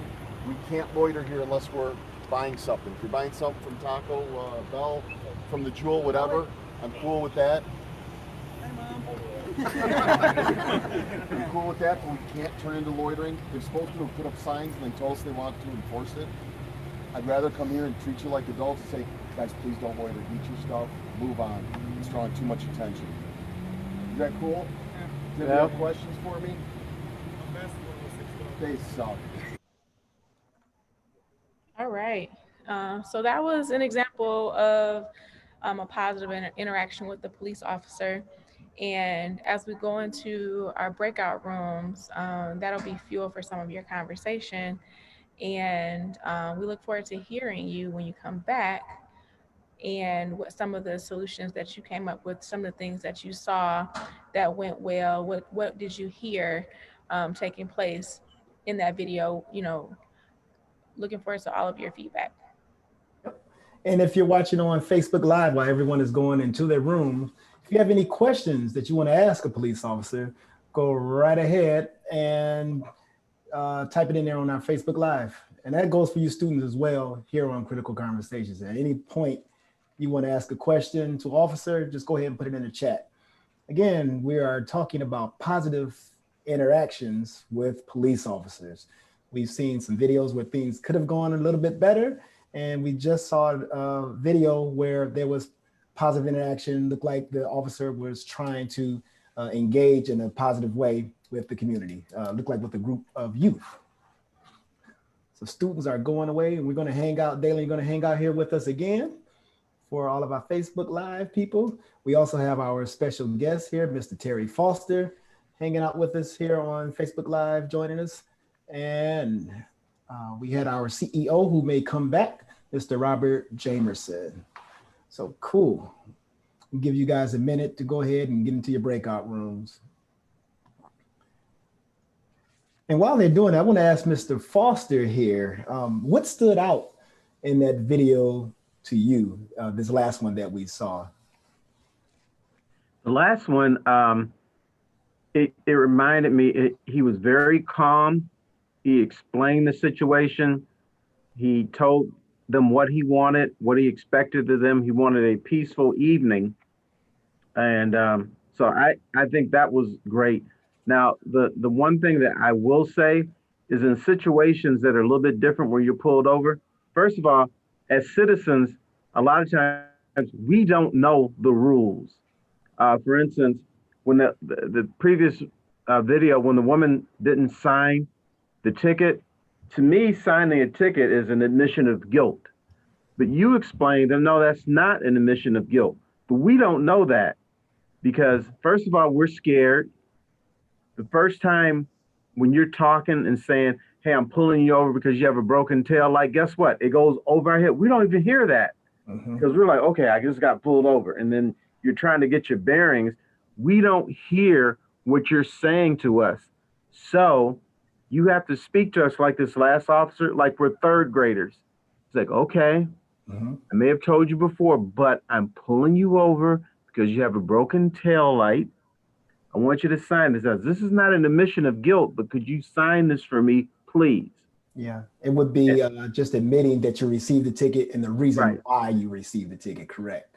Right, because we're told not to admit to guilt under any circumstances. So I'm sure that was what that lady was thinking. Yeah. But if you're explaining the rules, which you guys know and we don't know, then I think that makes it better. And one thing I can say about that, and that's a very good point, is that different municipalities have different rules. So in Detroit, we don't require you to sign the ticket. We do have body cams that would show officers explaining the reason why. But in Michigan and in Detroit, you don't have to actually sign the ticket. You can be given the ticket. And in fact, the way that the law is written, you don't have to be told why you're being stopped. There need to be a valid reason. But by law, I do not have to tell you why you're being stopped. And the reason for that, it could be a safety issue. In the most extreme case, let's just say your car fits the description of a bank robber, maybe the reason that you got pulled over, as you mentioned before. It may be a safety issue if I pull you over and explain to you before I get your ID or officer knows who you are. It may be a little risky to say, well, the reason I'm stopping you is because for armed bank robbery, right? That could cause major safety issues. So the first thing that the officers are trained to do is just identify who they're talking to. So that is the first thing. And this is good for you to learn too, and our listeners out there, Dalen. Now you do have to be told at some point why you're being stopped, but it doesn't have to be before you identify yourself to an officer. So I just wanted to be clear on that. And that's in Michigan. That's really good information, and I want to give everybody a chance to respond to that. But really quick, just want to say to those who are still here that should be in breakout rooms, you should have received an invitation to go into a breakout room, and you may have to actually accept, press a button that's on your screen to transition into your breakout room. So those of you who are still hanging out here, you can just look for that button, and if Autumn, if you can try to resend it, um, if you can go into your room, that would be great. And if not, we'll just, if that doesn't work, well, adjust and you can hang out here with us. So I want to ask Dalen. So how old are you, Dalen? 11, soon to be 12. 11, soon to be 12. So you almost are a teenager, and soon you'll be driving, and after that you'll be able to vote and maybe even become a police officer, right? But I want to ask you, just imagine, I want you to put yourself in this situation. Let's say you are in high school and you're hanging out with your friends. You guys have just come from the basketball game, right? Your team has won and everybody's happy, right? And let's say you're the passenger of that vehicle, but the driver got pulled over and in your opinion was being disrespectful to the police officer. Let's say he just was very nasty to the police officer. Why are you pulling me over? I didn't do anything, so forth. As a passenger in that vehicle, how would you handle that situation? Two things I want to do. One thing is like I want to say, hey, why are you being rude and stuff? But then on the other hand, it's like I don't want to say anything and get myself involved in a situation that I don't have to be involved in. Do you feel like it's your responsibility? Part of you feel like it's your responsibility because you've been in this class. So I ask you that. Do you feel like you have a responsibility to educate your friends in situations like this? Yes, I do. You do. You don't feel that that's something that they should learn on their own. And why do you feel that you have that responsibility? I mean, I don't really have full responsibility, but it's fun to inform my friends and stuff because we could be messing around and be like, oh, blah, blah, blah. Then we might inform ourselves or each other on something, like say in a video game, like, oh, what does this magic staff do? And I know all about it. I'll be like, here, it does this. It does 12 attack damage or so. How about that? How about that? I want to move on to our CEO, Mr. Robert Jameson.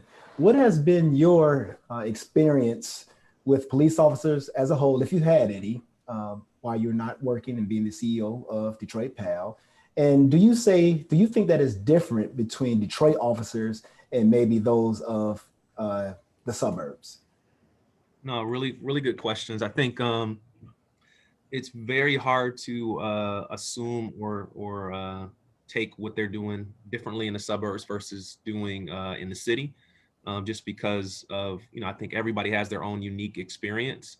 And what tends to happen is that you can take someone else's experience and sometimes take it upon yourself to say it happened directly to you, right? And so there's just so many things that may be missed in those interactions. But I'll share one. So many may know I love going to estate sales. And so I got up early this morning or one morning and I'm driving, and a typical road that I'm driving down, I'm not looking at the speed, but I'm moving, right? Because I'm thinking about these other things. I'm trying to get there before the line builds up.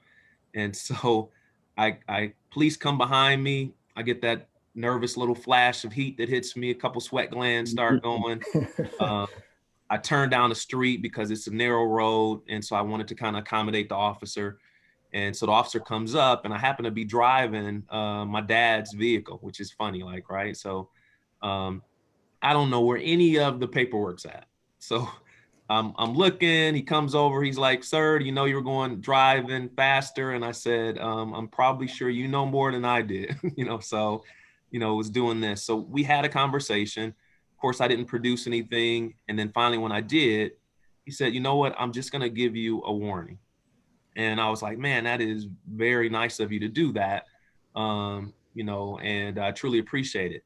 While he was giving me the warning, 3 other police cars pulled up behind, almost to support that officer in that same incident, right? And in this case, imagine I probably would have been intimidated if he have gotten aggressive or anything else, just because the officers didn't look like me. They were white officers. I'm a African-American man. And so I may have become defensive, or I may have been really nervous for that incident, right? And so it just shows you, no matter what age, no matter who gets pulled over, no one wants to get nervous, or feel intimidated. And sometimes it's just authority can cause you to feel that way. So I was just thankful for the officer for giving me that time, because I was wrong.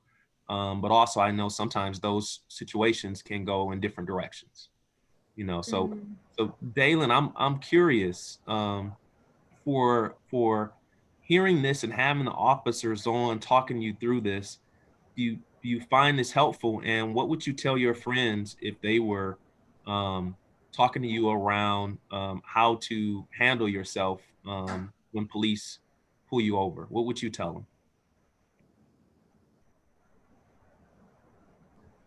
Something I would tell them is you want to be calm in everything, because there's a bunch of things that can happen that don't need to happen, because there's pretty much a cause and effect for everything. We have the good causes, the bad causes, and then the causes that could have turned into a good or a bad one. Look at Dalen. Look No, at Dalen, that's good. And how old are you really, Dalen? That's what I want to know. He's 45. 45, right, and a half.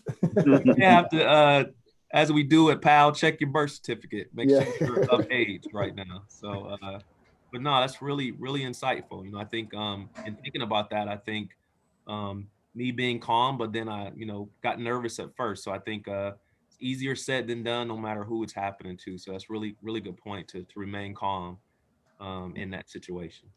So Dalen and Mr. Foster brought up a really good point about being nervous, and even you, Robert, being nervous. And us as police officers, we have to understand that people will be nervous. Most of the time, it's their first interaction with police. So having these conversations and knowing that when you pull somebody over, that they are nervous, that maybe they don't hear your directions clearly as you think they should, because there's a lot going on. It's a lot to process. So I know that here in Detroit, we are trained that way. And it would be nice if all departments were trained that way. Again, nothing goes perfect all the time, but just having that compassion for the citizens that you're serving, knowing that they're in a compromising way and their pits are starting to get a little wet down there and they're starting to sweat. That goes a long way if you understand that's what's taking place. People need time to process things a little bit more. Yeah, I think, that's really interesting. And, a lot of the first time interactions with police are kind of those that are a little bit scary or that cause you to be nervous. I'm really grateful for our police officers at PAL because we were able to make deliveries. Is that correct? We were able to go and do house calls, if you will, in a way that brought joy. And there was no nervous feeling associated with it. It was just officers going and making contact with some of our youth and our facilitators and note takers that have been on these sessions to give them a gift for their participation. And we do have a short video that we want to share everybody on Facebook where we were able to capture that moment. I think it's really important that citizens and civilians have interactions with police that are purely positive interactions, like the ones that these youth experience, and like the ones that they experience when they come and participate in Detroit PAL programming, whether that be a youth or a parent or a grandparent or aunt or uncle.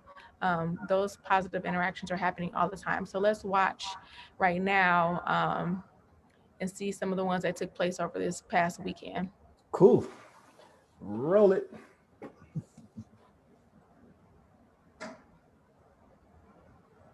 Officer George, Detroit Police Department at Detroit PAL.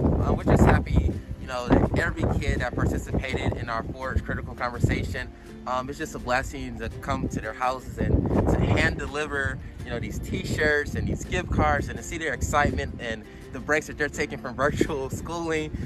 It's just a blessing. The conversations that we had over the past 2 months has been very rewarding to us as officers, and we've seen the thought and the care and, you know, them showing up every week during these times. And so to them, thank you so much. To Ford, to Detroit Pals, to the Detroit Police Department. This is really an example of community policing. We're here delivering a token of our appreciation to all our youth participants of the Ford's Critical Conversations. It means a lot to me to be a part of this because it's bringing so much joy and bringing so many smiles to these young people's faces. That was truly a bright spot in this program. And just glad for every chance that we get to do that type of positive interaction. That's what it's about. And but at the same time, we don't want to be naive, right? We know that there are sometimes when some of our citizens come into contact with police and it's not positive, they may sometimes get pulled over wrongfully, and in that case, we can still come out with positive outcomes when we make the right decision. Because right, you can't always you can't determine what other people are going to do or what they're going to say, but what we do have control over is our own effort, attitude, actions, and behaviors.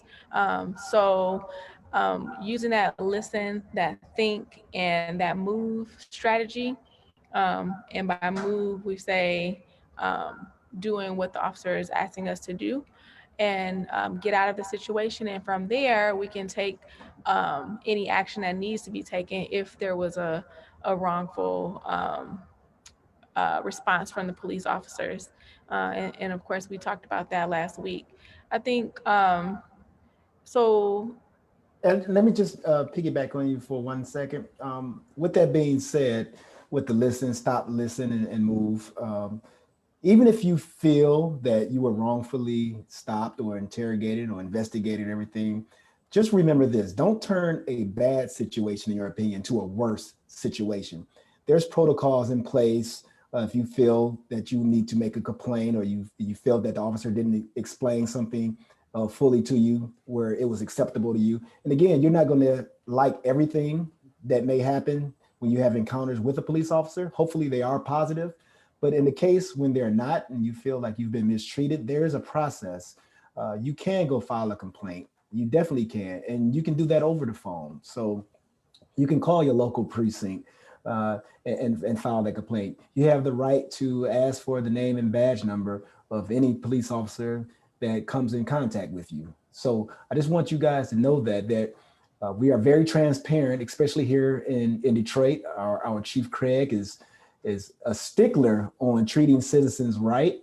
And he's a leader when it comes to community policing, which is having interactions with our citizens, understanding their concerns and their needs. We want to prevent something from happening, a bad thing from happening before it escalates. So I just want everyone to know that there's a process. Don't turn what you consider a bad situation into a worse situation. Really well said. Dalen, I'm just curious, what did it feel like when the officers dropped off your shirt? What was that in your box? I loved it. You loved it? Yeah, I appreciate everything because I appreciate when you do good stuff and then you get rewarded for it. Like I'm wearing the PAL shirt right now we got. Let's see. Hey, look at that. Oh, there we go. Let's give Dalen some hands. He wore his shirt. Hey, let's give him some. All right. And I wore it for school. And for school. That's great. That's great. What now, you know, I got to ask, it's one of my dad's questions. What'd they say about your shirt, Dalen? Well, they didn't say anything really, but I did wear it though. No, that's good. That's what I used to tell my dad too. So we were on point.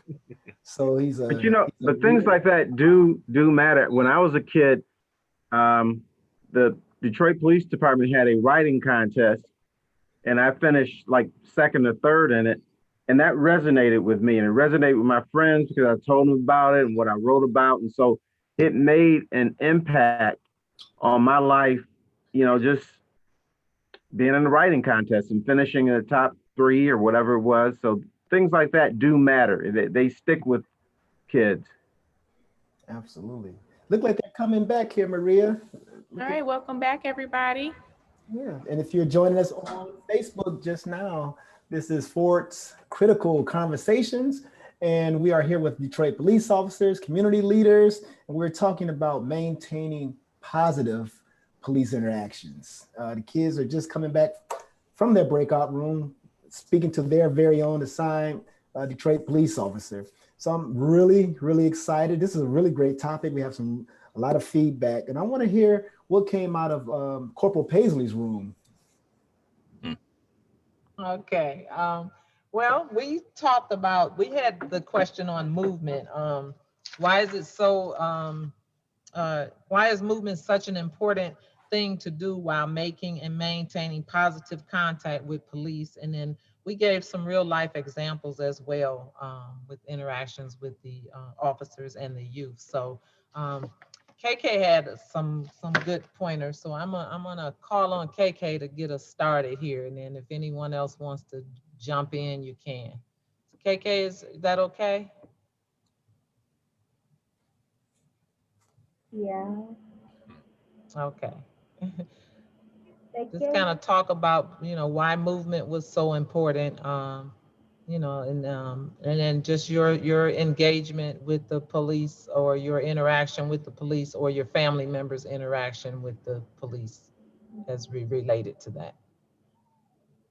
Movement is important because you don't know what people have, because sometimes they might have weapons under their seats or on their seats or in the or anywhere in the vehicle, where you get to the point you walk up there and something might happen. So you gotta watch how you move and speak. Absolutely. And what did we talk about as far as where your hands should be? The citizen, when the police pulled you over, where should your hands be?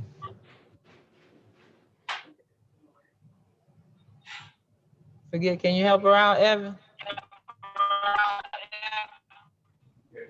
Usually your hands should be somewhere where the cop can see them and understand that you don't have anything that opposes a threat or that could be questionable, just to ensure everyone's safety, your own and the officer.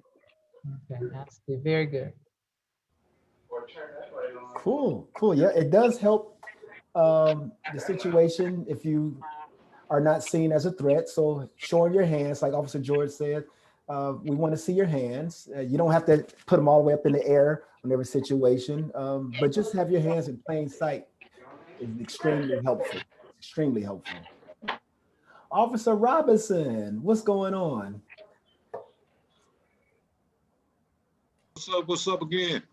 Hey there. So again, you've always had some interesting things to come out of your group. I assume this isn't any different. So what did you guys talk about?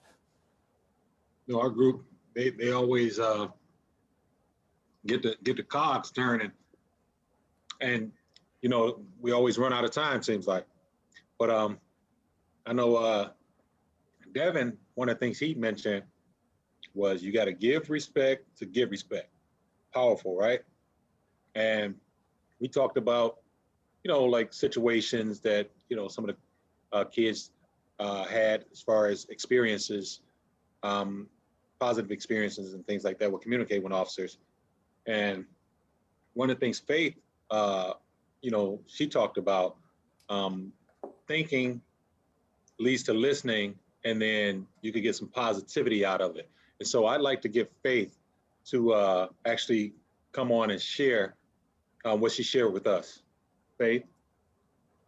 Okay, A thing that we talked about a lot in our group was just like the power of understanding and just like this aspect of mutual understanding between the police officer and the citizens. And so one thing I said was like, if you really just listen to what the person is saying to you, whether you're the police officer or the citizen, and then once you listen, you can think about it, and that can lead to some positive interaction in itself. Listening, I like that. Some people don't listen; they're just waiting for an opportunity to talk. So listening, active listening, is a huge key to understanding. I like that, Faye. Thank you. I Thank you. definitely agree. I also said that a lot of things have to do with misinterpretation. So you have to listen with the intent to understand and not listen with the intent to respond. Hmm. Very well said. So let me ask this group, anyone in Officer Robinson's group, what is the number one way that you can show respect? Just what is one thing that you can do to make it clear that you are showing respect? And that's for anybody in any group. Eye contact so that you can let someone know that you're listening. Yes, eye contact. That is. Can we get another one? Another quick one. What is the number one way that you can show respect? And we're looking for anybody. Who do Your we? body language and making sure that they see that you're listening, which you're like physically. Absolutely. Listening, body language plays a major role. So I like that, Maria. I'm liking these outcomes, these solution-driven youth. I love this. I love this. Daylin had her hand up. Daylin, all right, Yep. let's go. Oh, just to not to be rude or anything, but it's him because you had said Daylin had her hand up. But what I was going to say, Apologies. it's all right. But what I was going to say though is one thing we could do is like have our hands and pay attention, like look, not body contact, eye contact, and look and not cut them off. Not cut them off. Active listening. That's good. That's real good. Real good. Thanks. We almost missed that from Daylin. And again, he's been our co-host here, so he didn't get a chance to go in the breakout room, but he was hanging out with us. So thanks again for that. Thanks. And doing a great job. I saw Kiana's hand up at one point. Did you still have a comment, Kiana? You may be on mute. I do have a comment. Okay. Yep. Stacy has her. Yep. Respect again, and then as I said before, is owning your actions and just again kind of complying with what's going on and making sure that if they're going to give you a ticket, just accept it for the moment, and then you can figure it all out later. If you start arguing and cause a problem, it's just going to escalate things and it's going to get worse. So make sure that you're accepting the responsibility for now, and you can figure out and argue or solve the issue later on. It doesn't have to happen right there. Excellent. That's wisdom. That sounds like wisdom to me. Very great comment. Give her some. Give her some, everybody. Hands, That's what's up.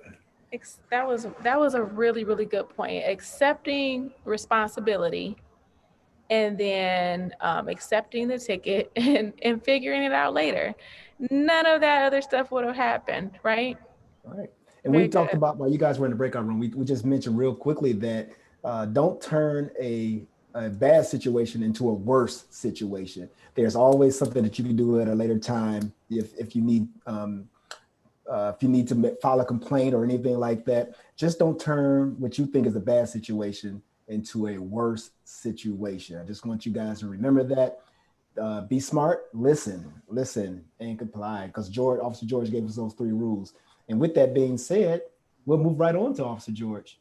Yep. So I won't lie, we kind of got off the tangent a little bit, and self and Officer Young and one of our community stakeholders, Mr. Hughes, just really emphasize how important listening, thinking, and moving was important, not only with just police officers, with youth, but just in life, with their teachers, with parents, with coaches, mentors, anybody you come in contact with. However, this being our last session, we kind of talked about what we got out of this and this last session. And so Timothy was sharing, and he wanted to kind of speak for the group and everything about what he got out of this and that 3-step process. So Timothy. What do you have, Timothy? So, pretty much what I've taken away from this was just to keep the situation as calm as possible, and as not as the person that is being stopped by the police officer, and keep the situation as calm as possible. And one thing that I learned was that if there's a if the cop is telling you to, and also to comply, but if the cop is telling you to do something that you just know is just flat out wrong, just to say that you ask for the supervisor, and ask for the supervisor. That way they can help you out Mm-hmm. in your situation. Excellent. Love how you recall some of the next steps that we provided last week. And I love how this session um, allow officers to really be supportive of the youth and of the viewers on Facebook that are watching. It's not a secret, right? It's not a secret of what you can do if you've been wronged in a situation, if you truly have been wronged. And police officers, the really great police officers that we have supporting us and keeping our streets safe here on this call, and many of the ones that are out there listening, they want you to be safe, and they want you to be able to get help if you've been wronged. Um, Now, one thing I would like to point out about that last video that we watched, it was so peaceful. It didn't have to be that way. It was one officer surrounded by a large group of youth, and love how they were listening, how they were quiet, even though the officer was delivering a form of correction. And it almost didn't even feel like correction because of the way it was delivered. But he was indeed telling them that they were in a place where they shouldn't be and that they had to leave, right? So just wanted to point that out and see what some of the youth thought about that, just in terms of just being respectful and acknowledging when you're doing something wrong, and responding to correction. Yep, and I like what you said about that, because that video, it seemed more like an agreement. Even though he was being stern, he was letting them know what to expect had their behavior continue. And he was trying to avoid that, and it was pretty clear to me that he didn't want to do that, but yet he still has a job that he needs to do. And he was just trying to explain to them how to avoid a bad situation becoming worse. Mm-hmm. I have something too. So I was wondering, I know, I'm not sure if Commander Hope is still on or not. If you are, wave your hand for me. But I was interested just because I was impressed by that officer seemed to know them. He was able to relate to them, because I know he mentioned that he kind of experienced, growing up or something like that around him, not wanting a ticket when he was younger as well, saying that he didn't want to do that either. So I would love to hear, if Commander Hope isn't on, even from Sergeant Kelsey, to hear, there's an emphasis on community policing in Detroit, and how important is it, just to know the youth's name in the community just by interacting with them, and how do you guys, do that when it comes to, precincts and making sure those officers become known in those neighborhoods?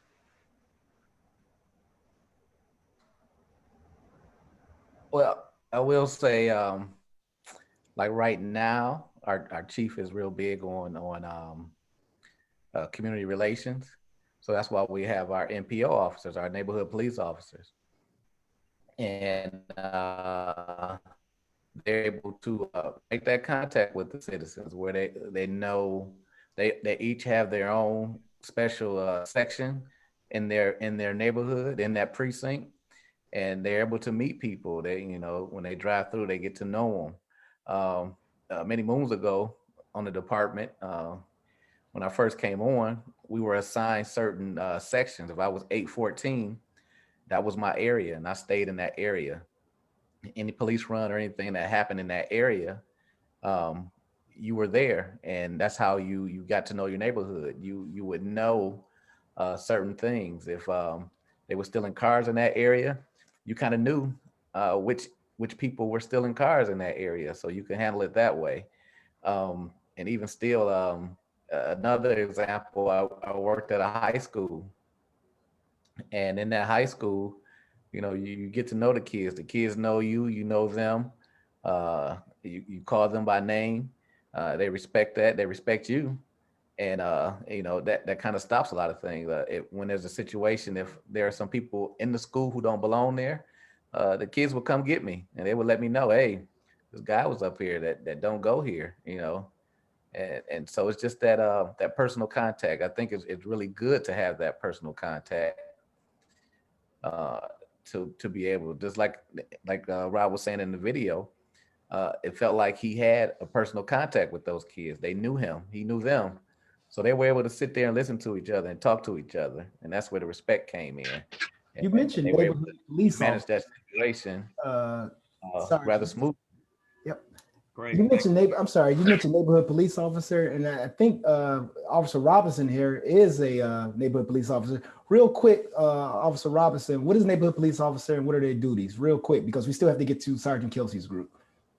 Okay, so real quick, neighborhood police officer is a community officer, and we deal with quality of life issues in the community, from barking dogs to neighbor trouble, as well as whatever resources you know, that people might need. We work with businesses and things like that, and we try and make sure people get the needs that they, you know, got to have to be comfortable in their communities.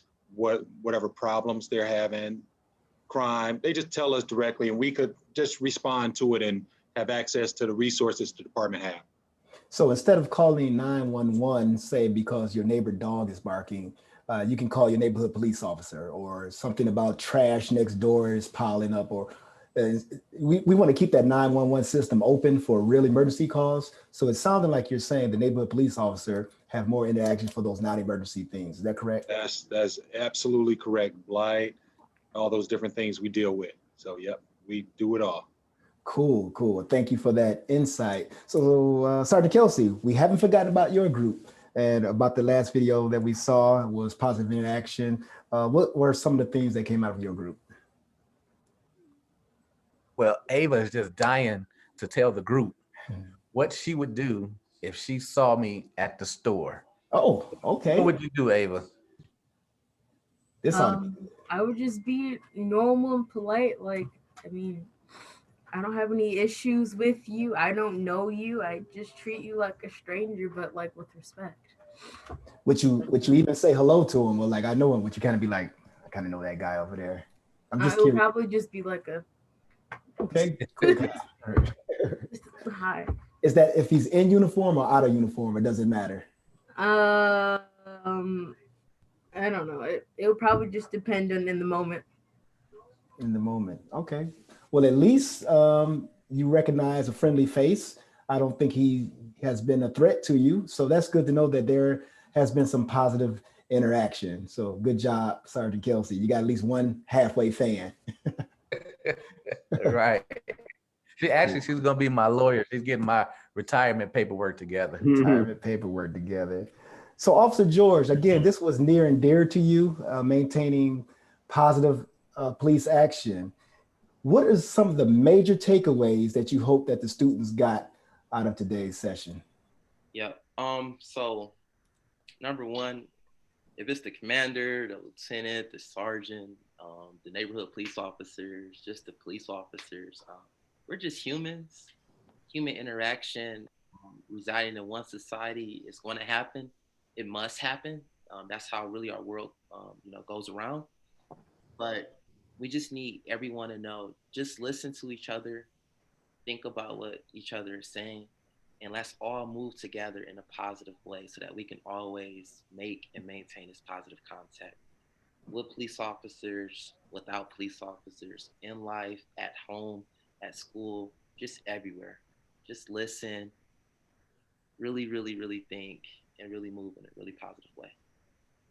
Cool, cool. That is excellent. You know what I think is important is that we all feel that we're on the same team. Like if you're playing sports, and even if your best friend is on the other team, you want to kill him. But if he's on your team, you pick him up. What's up? You pat him up. So we have to feel that we're teammates in all this whole thing. That goes a long way. That's a great analogy. We are on the same team. You know, as they say, the citizens pay police officer salaries, and you guys are our bosses. We have a tough job to do at times, but a lot of times the job doesn't have to be as tough as you see on social media or on the news. I like that. I really love that. We're on the same team. Thanks for that, Mr. Foster. Of course, a sports guy would relate this to a sports analogy, and it fits perfectly. That's all I know.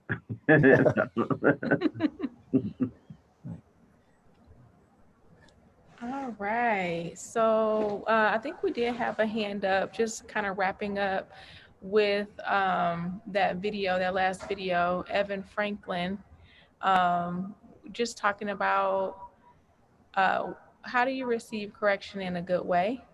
So do you want to give your comment?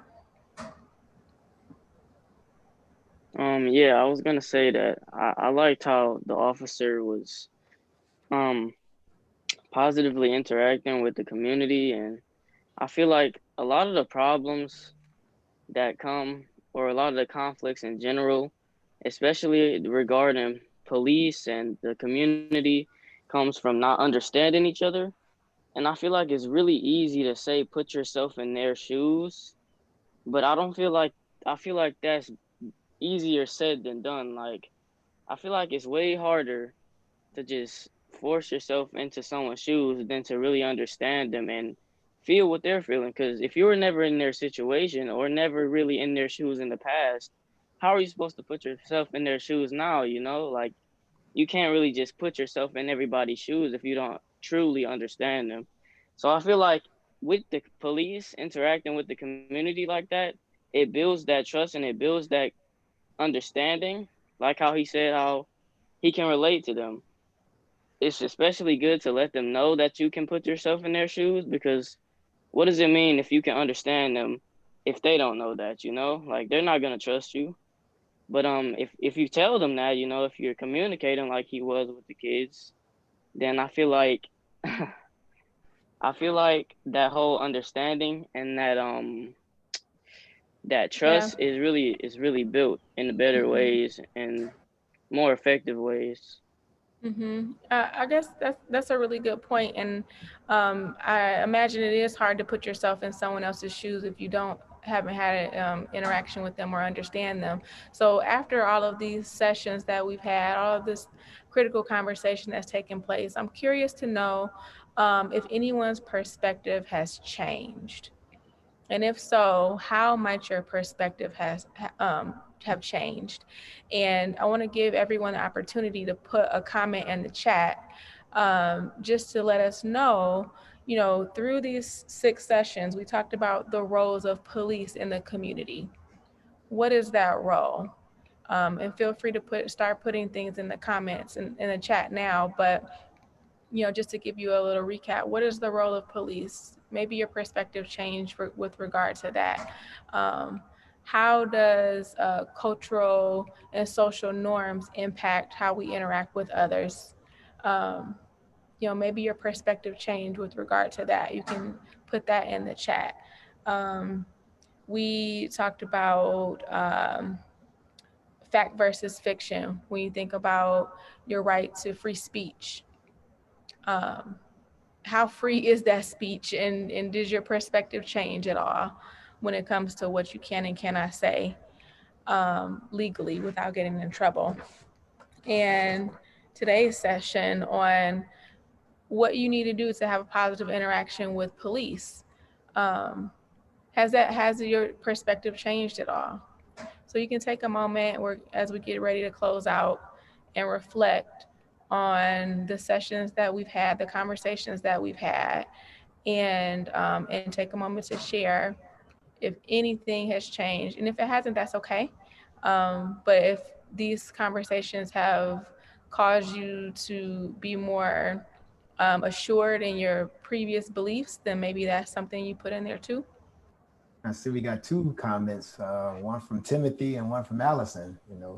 Allison is stating that the role is to protect and understand the job and the community. So understanding the job and the community, that's powerful right there.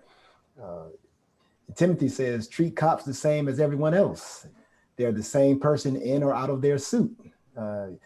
You've probably talked to a cop and didn't even know it. How about that? So treating everyone the same. And that goes both ways with the officers as well. We should treat each citizen the same. Again, we have a tough job to do at times, but until the job becomes tough, until the task becomes tough, everyone should be treated with respect and being treated equal. Right? And as we're thinking about the past topics, also something I wanted you to think about, if you all were chief of police, what would be one thing that you would change? If you were the chief of Detroit, what would be the first thing that you would try to change or implement? So we got a lot that they could comment about there. I got a lot. And so I've mentioned a few of those sessions. While you're thinking about that too, I want to put out an opportunity to win a gift card as we close out our last session. Think about the 6 sessions the 6 critical conversations that we've had. I think I named maybe 4 of them, but there have been 6. Oh. So if there's anyone out there that can name all of them, you will get a gift card. All of the sessions, all 6 sessions. Think about it. Put it in the chat. We're getting some really good comments back here. Yeah. Some views haven't changed, and I wonder, and that's fine, because maybe the view was positive in the beginning, or maybe it was negative in the beginning and it's still negative. But if your view hasn't changed, I would like to know what your view is. Because we use all of this feedback to make better programming, to help police officers better serve the community. So every comment is welcome. Every comment. Even if you're watching on Facebook Live, feel free to write a comment. What you think was your favorite? And while everybody's thinking about that, I have a question for Kiana. Kiana, could you tell us how you felt getting a special package from our police officers with your shirt in it and your gifts? Hand delivered. Hand delivered. I know and you can tell us what you received too. There was a shirt, but there were a couple other things in there too. So Kiana, if you would share with us. You might, Yep. Okay. Last week, when I was on vacation, when I got the whole package, I was surprised. I got a shirt and a card. And I opened up the box and I saw that there. And then what else did I get? I think she said paper. Is that what she got? A notebook? Like a paper notebook? A notebook. Yep, the notebook. I was so surprised to see the whole package there. It was really cool. Now she has something to write about it and take notes, a reminder of this great experience. If she had a great experience, you never know. Yeah, so we gave all of our youth a great journal, and we know that our mission is to help youth find their greatness. And each letter of great stands for something, and the G stands for goal setting, the R stands for resilience, the E for embracing a healthy lifestyle, the A for accountability, and the T for teamwork. And we want you guys to use those. You can write in it. You can write down takeaways from these conversations, lessons learned, some of the solutions that we came up with, and keep that with you. And it's something that you'll always have, and as just a token of Detroit PAL's commitment to you and to the community as a whole. So really glad that you guys enjoyed that gift. Look what Jerome wrote. Jerome wrote, the notebook help for my test. So he was able to take some notes, put it right in that notebook. I'm glad that we helped you. All of us in here helped you with that notebook. I know you did all the work. I just want to take a little bit of credit because I feel so proud of you. Yeah, so I'm claiming it. I see a comment from MPO D-Rob. We need our youth to join us and be a part of the change they want to see in the community. I think that's really powerful and it's very true. And we do need you all. And so we're glad that you all came on this session and that you accept the responsibility and know that we are listening to you, we hear you, and we're in this together. Yep. And you're with not that, too young. D-Rob, real quick, you want to talk about, invite them to the Explorers program, give them about 30 seconds of what it is and how they can join? Hey, Detroit Police Department, as you guys know, we have several different programs, and one of them being the Detroit Police Department Law Enforcement Explorers. And so that's for kids 13 to 18. And that's one of the things Sergeant Kelsey oversees as well. And we have kids, and pretty much it's almost, I would say, like a ROTC for youth. But in addition, you guys get uniforms as well. You guys get to work side by side at a lot of the details with us, and you learn several things. We take you to training. You go to camp every year, and you get that letter, those community hours you need for graduation, all kinds of things. And so if you guys are interested in becoming an explorer, you could reach out to someone from PAL, or you could call me over here at the precinct and we'll get you hooked up with your local precincts. I'm sorry, I said PAL, but explorers, we'll get you hooked up with your local precinct, 596-1127, 596-1127. I'll put it in the chat, or you can reach out to someone from PAL and we can get you hooked up, and because we would love for you guys to be explorers and you guys can be the leaders that we talk about. And several explorers end up being police officers. So we'd love to have you. Cool. Thank you for that, Officer Robinson. So Explorers program, it could lead to a career. You very well could end up being a chief, but if nothing else, it teaches you discipline and organizational skills, and you could develop that positive relationship with a number of police officers in person this time, in person. All right, so it looks like we have a survey link in the chat. We'd like to close out this session and complete that survey. And as you do that, we will share just a few final words. If you haven't already followed us on social media, please do so. On Instagram, we have a TikTok. We also have, of course, Facebook and Twitter. Detroit. So Instagram is at Detroit_PAL, and Twitter is at Detroit PAL, Facebook at Detroit PAL, and TikTok at Detroit_PAL. So again, that survey is in the chat. So if you could take that, that would be wonderful. Love to get your feedback on what went well, what we could improve, what you would love to see in the future. And so go ahead, click on that link, everyone. If we can get it there, that link just popped up at 7:59 there. Just click on it. Take a moment to be honest with us. Take the survey, because again, we use your information to make the program better. So we want to know what we did right, what can we improve on. And you all said that you would do this again. So we plan on doing something like this in the near future, but we need your feedback to make it even better.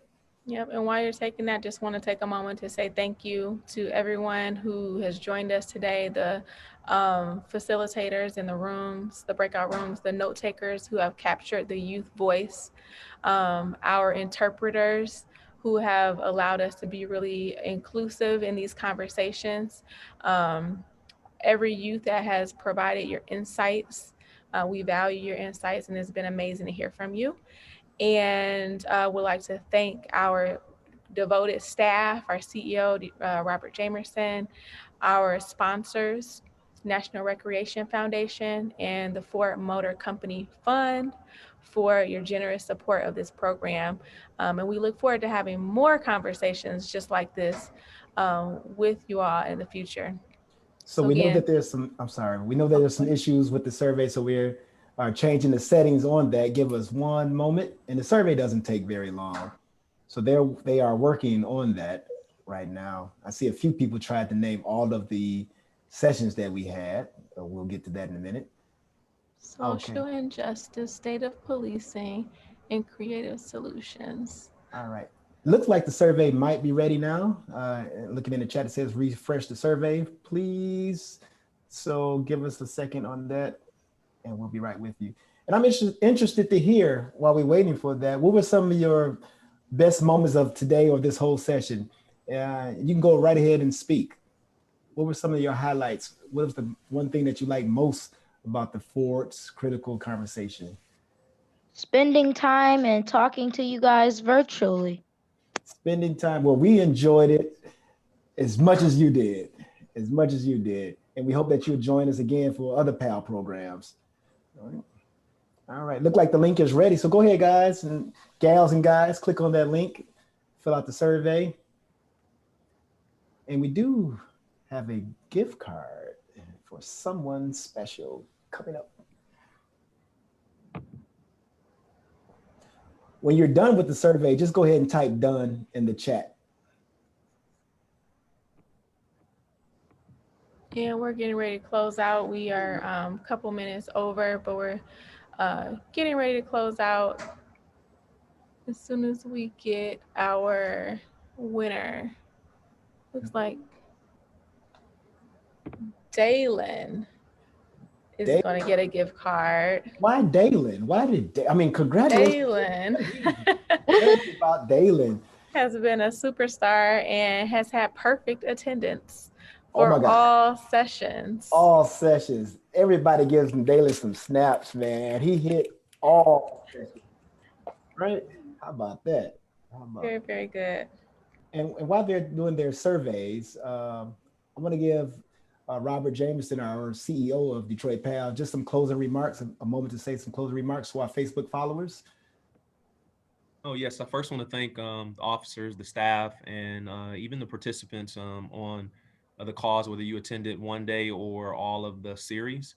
It truly takes all of us to be the change that we want to see. So hopefully you'll take one thing and not just keep it to yourself, but to give it to others, right? Because you never know who you may help, who may ultimately be in a situation where de-escalating or being calm or moving slowly may help them in that interaction. And I hope even from our officers that they go back, because there's always one thing that they know that they can do better, that they may be able to help their peers to be the best that they can be in the community. I also want people to know for sure what we were trying to get out of this. And truly, it's to be able to have open dialogue, critical conversation, meaning that to be able to have some empathy, to be able to have some perspective other than yours as to how things and how people may be dealing with different things. The other thing is to find some positive solutions. So, even today, Officer George shared some of those positive solutions or approaches that you can take.